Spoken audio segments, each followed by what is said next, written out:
If you've ever tried to learn the stock market, it probably felt confusing. There are too many terms, and most of them sound complicated. But the truth is, you only need to understand a few key ideas to make sense of everything. Let's start with the most basic concept.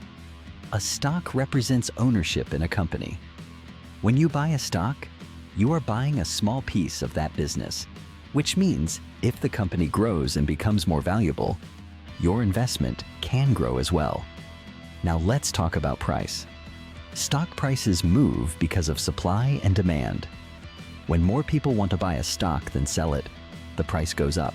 And when more people want to sell than buy, the price goes down. This may sound simple, but it explains almost everything that happens in the market. Behind every price movement is a decision made by millions of investors reacting to news, expectations, and emotions. Next is market capitalization, often called market cap. This is the total value of a company, calculated by multiplying the stock price by the number of shares. It helps you understand whether a company is large and stable or small and potentially more risky. Now let's move to earnings. Earnings are the profit a company makes after all expenses. One of the most important terms here is EPS, or earnings per share, which tells you how much profit is assigned to each share of stock. For example, if a company makes $1 million and has 1 million shares, the EPS is $1. This helps investors compare companies more easily. Another key concept is the PEE ratio, or price to earnings ratio. This tells you how expensive a stock is relative to how much money the company is making. If a stock has a high PE ratio, it often means investors expect future growth. On the other hand, a low PE ratio might suggest the stock is undervalued or that investors are uncertain about its future. Understanding this helps you avoid overpaying for stocks. Some companies also pay dividends. Dividends are payments made to shareholders from company profits, usually on a regular basis. This means you can earn money not just from price increases, but also from holding the stock. Volatility is another important concept. It measures how much a stock price moves up and down over time. A highly volatile stock can rise quickly, but it can also fall just as fast. Low volatility stocks tend to be more stable, but they may grow more slowly. Knowing this helps you choose investments that match your risk tolerance. You'll also hear about bull markets and bear markets.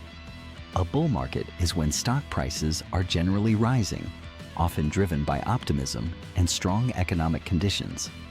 A bear market is when prices are falling, usually due to fear, uncertainty, or economic slowdown.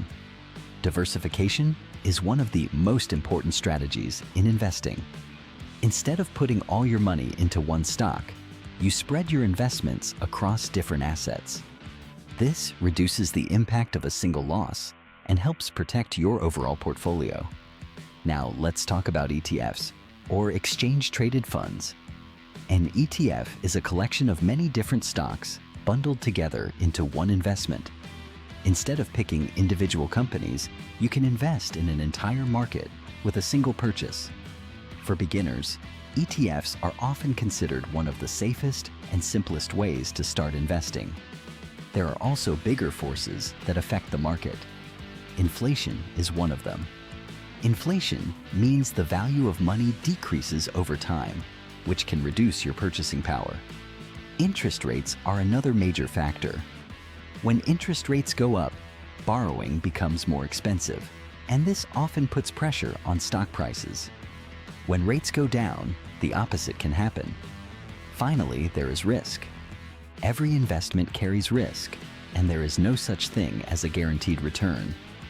The goal is not to eliminate risk completely, but to understand it and manage it wisely.